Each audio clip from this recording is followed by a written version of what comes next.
Hello students, इस video में alkene के एक महत्वपूर्ण गुण एलिलिक और बेंजीलिक ब्रोमिनेशन पर चर्चा करेंगे। प्रोपीन की क्रिया जब ब्रोमीन से कराई जाती है निम्न ताप पर, तब योगात्मक उत्पाद प्राप्त होता है। द्विबंध हटता है, वहाँ पर दो नए ब्रोमीन जुड़ जाते हैं। लेकिन यही प्रक्रिया जब उच्च ताप पर कराई जाती है और ब्रोमीन के निम्न सांद्रण पर कराई जाती है, तब मेथिल समूह का हाइड्रोजन प्रतिस्थापित होता है, इसे और एलिल ब्रोमाइड बनता है। इस प्रक्रिया को एलिलिक प्रतिस्थापन कहते हैं। sp2 संकरित कार्बन से जुड़े हुए sp3 संकरित कार्बन को एलिलिक कार्बन कहते हैं और उस कार्बन से जुड़े हुए हाइड्रोजन को एलिलिक हाइड्रोजन कहते हैं और इस हाइड्रोजन का प्रतिस्थापन एलिलिक प्रतिस्थापन कहलाता है। संकरण पहचानने के लिए सिग्मा बंधों की संख्या गिना जा सकता है। इस कार्बन से 4 सिग्मा बंध जुड़े हैं, 1 2 3 4, इसलिए यहाँ sp3 संकरण होगा। इस कार्बन से 3 सिग्मा बंध जुड़े हैं, इसलिए यहाँ sp2 संकरण होगा। उसी प्रकार से पाई बंध को न गिनकर, क्योंकि पाई बंध संकरित ऑर्बिटलों से नहीं बनते हैं, वह संकरित ऑर्बिटल से बनता है। संकरित ऑर्बिटल केवल सिग्मा बंध बनते हैं, तो सिग्मा बंध की संख्या गिनकर संकरण पहचाना जा सकता है।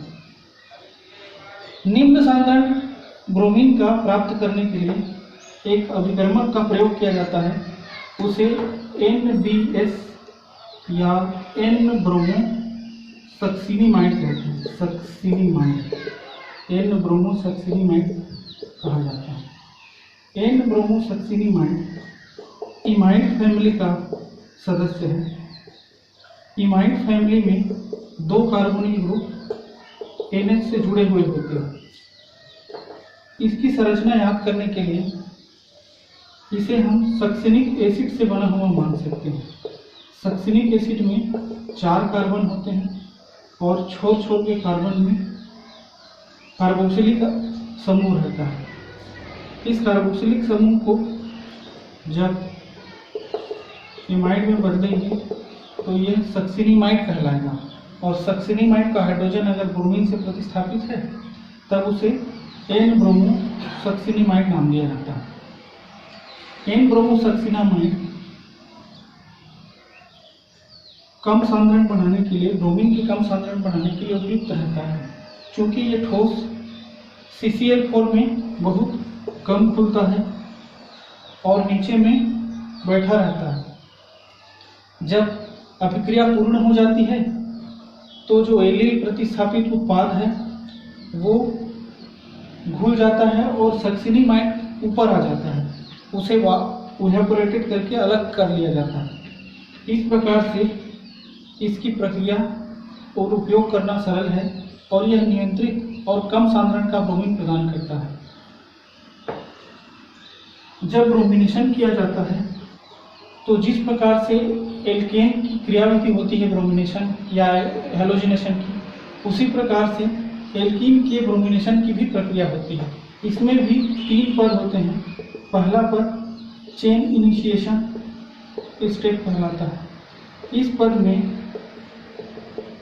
पेरोक्साइड या उच्च ताप द्वारा N और Br के बीच का बंध टूटता है और दोनों अपने अपने साझे का इलेक्ट्रॉन लेकर अलग हो जाते हैं और इस प्रक्रिया में ब्रोमाइड मुक्त मूलक बनता है। दूसरे पद में, जिसको चेन प्रोपगेशन स्टेप कहते हैं, चेन प्रोपगेशन स्टेप में 2 पद होते हैं। फर्स्ट स्टेप में प्रोपीन उस मुक्त मूलक ब्रोमाइड मुक्त मूलक से क्रिया करके एलिल मुक्त मूलक बनाता है। एलिल मुक्त मूलक फिर अगले पद में एलिल ब्रोमाइड बनाता है। CH2 free radical plus single bond CH double bond, ये नए ब्रोमीन उदासीन ब्रोमीन पर आक्रमण करता है और ये ब्रोमीन भी अपने अपने साझे का इलेक्ट्रॉन लेकर अलग हो जाता है और यहाँ एलिल मुक्त मूलक में जुड़ता है। और एलिल ब्रोमाइड प्राप्त होता है Br फ्लूइड। दूसरे पद के दोनों पद क्रमशः चलते रहते हैं और एलिल ब्रोमाइड प्राप्त होते रहता है। अंतिम पद चेन टर्मिनेशन पद कहलाता है। इस पद में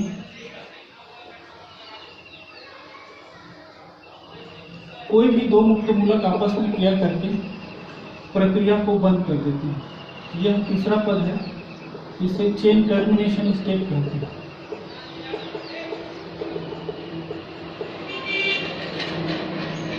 एलिल मुक्त मूलक ही क्यों बनता है, इसको समझने के लिए हमें बंधों की बंध वियोजन ऊर्जा के बारे में जानना होगा। बंध एलिल मुक्त मूलक ही क्यों बनता है और एलिल ब्रोमाइड ही क्यों बनता है, इसका कारण बंध वियोजन ऊर्जाओं को देखने से स्पष्ट हो जाता है। जब एलिल मुक्त मूलक बनता है तो CH बंध वियोजन ऊर्जा केवल 369 किलोजूल पर मोल होती है। उसी प्रकार यदि कोई टर्शरी फ्री रेडिकल बनेगा तो उस टर्शरी फ्री रेडिकल की CH बंध वियोजन ऊर्जा 400 किलोजूल पर मोल होती है। उसी प्रकार सेकेंडरी फ्री रेडिकल बनेगा तो उसके बंध वियोजन ऊर्जा 413 किलोजूल पर मोल होती है। उसी प्रकार से प्राथमिक फ्री रेडिकल बनने में 423 किलोजूल पर मोल ऊर्जा लगती है। और विनाइलिक के लिए सर्वाधिक ऊर्जा, विनाइल का CH बंध जब टूटता है तो उसके लिए सर्वाधिक बंध वियोजन ऊर्जा लगती है 465। इसीलिए विनाइल ग्रुप का बंध आसानी से टूटता है। इन सभी बंध वियोजन ऊर्जाओं के आधार पर हम स्थायित्व का क्रम लिख सकते हैं। सबसे अधिक स्थायी विनाइल एलिल फ्री रेडिकल होगा, एलिल, उसके पश्चात टर्शरी, फिर सेकेंडरी, फिर प्राइमरी, फिर न्यूट्रल और अंत में एलिल का नंबर है। हमने अभी केवल एक उदाहरण देखा प्रोपीन का, जिसमें केवल एक एलिलिक कार्बन था। अब हम ऐसे उदाहरण देखेंगे जिसमें एक से अधिक मुक्त मूलक बनने की संभावना है। पहला उदाहरण है 1-ब्यूटीन। जब 1-ब्यूटीन का NBS से ब्रोमिनेशन होता है तो फर्स्ट स्टेप में NBS टूटकर ब्रोमाइड मुक्त मूलक देता है। वह ब्रोमाइड मुक्त मूलक जब एलिल कार्बन पर आक्रमण करता है तो अनुनादी संरचनाएं, दो प्रकार की अनुनादी संरचनाएं होती हैं। एक सेकेंडरी फ्री रेडिकल बन सकता है और दूसरा प्राइमरी फ्री रेडिकल बन सकता है। जब अगले स्टेप में ब्रोमीन अणु इस मुक्त मूलक पर आक्रमण करने आता है तो दो अलग अलग प्रकार के उत्पाद प्राप्त होने की संभावना रहती है। कौन सा उत्पाद ज़्यादा बनेगा, ये हम बंध वियोजन ऊर्जाओं के आधार पर अनुमान लगा सकते हैं। हमने अभी देखा कि एलिलिक कार्बन से जुड़े हुए CH बंध की वियोजन ऊर्जा 369 किलोजूल होती है और एक प्राइमरी कार्बन से जुड़े हुए CH बंध की बंध वियोजन ऊर्जा 423 किलोजूल पर मोल होती है। इस हिसाब से सरलता से सेकेंडरी फ्री रेडिकल बनेगा और उस पर ही ब्रोमीन अणु का आक्रमण अधिक होगा, जिससे 1-ब्यूटीन अधिक मात्रा में बनेगा और 1-ब्रोमो 2-ब्यूटीन कम मात्रा में बनेगा। इस प्रकार से यदि जहाँ पर दो प्रकार की मुक्त मूलक बनने की संभावना हो, वहाँ पर हम बंध वियोजन ऊर्जाओं के आधार पर अनुमान लगा सकते हैं कि कौन सा उत्पाद अधिक मात्रा में प्राप्त होगा और कौन सा उत्पाद कम मात्रा में प्राप्त होगा। टालुइन अर्थात मिथिल बेंजीन के एक हाइड्रोजन का एब्स्ट्रैक्शन बेंजील रेडिकल देता है। बेंजीन रिंग के पार्श्व श्रृंखला के कार्बन से जुड़े हुए हाइड्रोजनों को बेंजीलिक हाइड्रोजन कहते हैं। या फिर यदि बेंजीन रिंग के पार्श्व श्रृंखला के कार्बन से जुड़े हुए हाइड्रोजनों का यदि ब्रोमीन द्वारा प्रतिस्थापन हो तब उसे बेंजीलिक प्रतिस्थापन कहेंगे। यहाँ भी चूंकि संभावना एक ही है फ्री रेडिकल बनने की, इसलिए इसमें भी एक ही प्रकार का उत्पाद बनता है। इसमें भी 3 पद होते हैं, चेन इनिशिएशन, परऑक्साइड या उच्च ऊर्जा की उपस्थिति में ब्रोमाइड आयन ब्रोमीन अपना अपना साझे का इलेक्ट्रॉन लेकर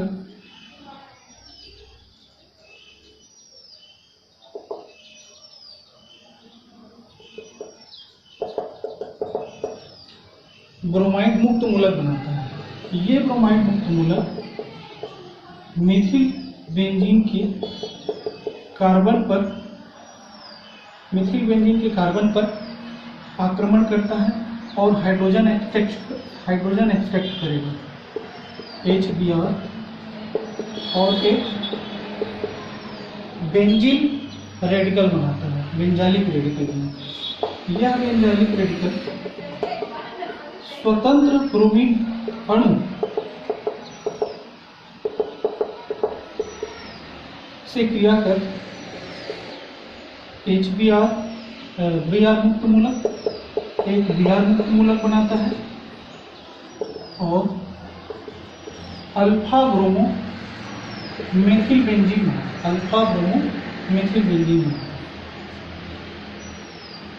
टर्मिनेशन स्टेट में अलग अलग विभिन्न पद हो सकते हैं, जिसमें 2 मुक्त मूलक के आपस में मिलकर उदासीन अणु बनने की संभावना हो सकती है, या फिर 2 बेंजीन मुक्त मूलक आपस में मिलकर उदासीन अणु बना सकते हैं।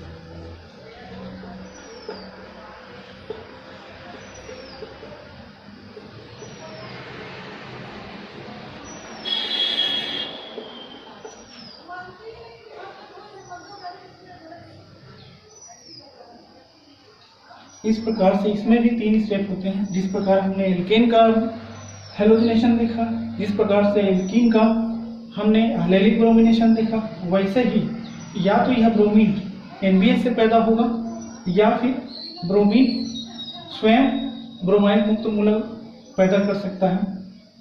प्रथम पद में जैसे ही ब्रोमीन मुक्त मूलक पैदा होगा, वह मेथिल बेंजीन पर आक्रमण करता है और एक बेंजीन मुक्त मूलक बनाता है। वह बेंजीन मुक्त मूलक फिर उदासीन ब्रोमीन अणु पर आक्रमण कर उदासीन ब्रोमीन अणु से क्रिया करके अल्फा ब्रोमो मेथिल बेंजीन बनाता है और आखिरी पद में ये दोनों आपस में क्रिया करते हैं।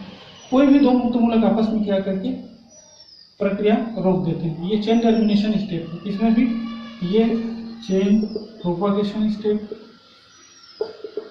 और तीसरा पद जो है वो चेन टर्मिनेशन स्टेप। अभी तक जितने भी उदाहरण देखे प्रोपीन मेथिल बेंजीन, सब में केवल एक मुक्त मूलक बनने की संभावना थी। जैसा हमने अभी 1-ब्यूटीन में देखा, 1-ब्यूटीन में 2 प्रकार के मुक्त मूलक बन सकते थे, वैसे ही एथिल बेंजीन में भी 2 प्रकार के मुक्त मूलक बनने की संभावना होती है।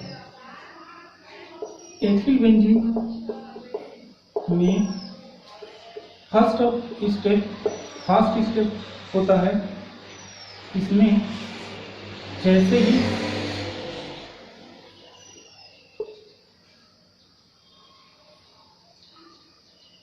ब्रोमाइड मुक्त मूलक आकर आक्रमण करेगा तो 2 टाइप के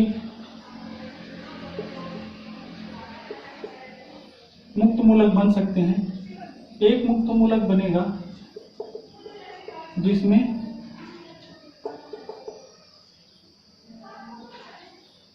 मुक्त मूलक सेकेंडरी कार्बन पर होता है। दूसरा मुक्त मूलक बन सकता है जिसमें प्राथमिक कार्बन पर मुक्त मूलक होता है। दोनों में ही अगले पद में दोनों ही जब ब्रोमीन से क्रिया करते हैं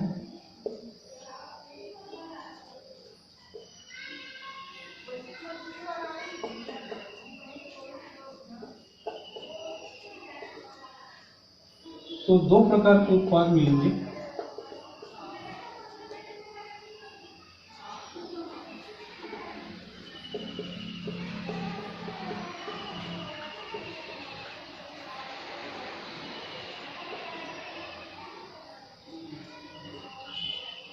वन ब्रोमो 1 फेनिलेथेन और 2 ब्रोमो 1 फेनिलेथेन। इसका नाम होगा 1 ब्रोमो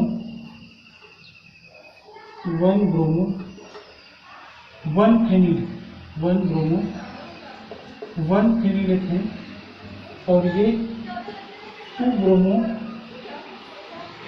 1 फेनिलेथेन, 2 ब्रोमो 1 फेनिलेथेन। हमने अभी देखा कि जब मेथिल बेंजीन से क्रिया कराई जाती है तो केवल एक ही उत्पाद प्राप्त होता है, 1 हेलो मेथिल बेंजीन प्राप्त होता है। लेकिन यदि पार्श्व श्रृंखला 2 कार्बनों की बनी हो, बेंजीन की पार्श्व श्रृंखला 2 कार्बनों की बनी हो, तो प्रथम पद के बाद जब मुक्त मूलक बनेगा एथिल बेंजीन का, तो 2 प्रकार की संभावना होती है, या तो वो सेकेंडरी फ्री रेडिकल बनेगा या प्राइमरी फ्री रेडिकल बन सकता है। चूंकि सेकेंडरी फ्री रेडिकल अधिक स्टेबल है प्राइमरी फ्री रेडिकल की तुलना में, सेकेंडरी फ्री रेडिकल अधिक स्टेबल है प्राइमरी फ्री रेडिकल की तुलना में, इसीलिए सेकेंडरी मुक्त मूलक अधिक बनता है। इस कारण से ब्रोमीन इसी पर अधिक आक्रमण करके 1 ब्रोमो 1 फेनिलेथेन की मात्रा अधिक बनाएगा, जबकि प्राइमरी मुक्त मूलक, ये प्राइमरी मुक्त मूलक है, प्राइमरी मुक्त मूलक कम बनेगा, तब ब्रोमीन कम प्राइमरी मुक्त मूलक से क्रिया करेगा और 2 ब्रोमो 1 फेनिलेथेन कम मात्रा में बनेगा। इस प्रकार से हम CH बंध नियोजन ऊर्जा के आधार पर उत्पादों का अनुमान लगा सकते हैं। इस सिलेबस में, हमारे सिलेबस में चार मुख्यतः पदार्थ थे जिस पर हमने एलिलिक ब्रोमिनेशन का अध्ययन किया। पहला था प्रोपीन, दूसरा 1-बूटीन, तीसरा मेथिल बेंजीन और चौथा एथिल बेंजीन।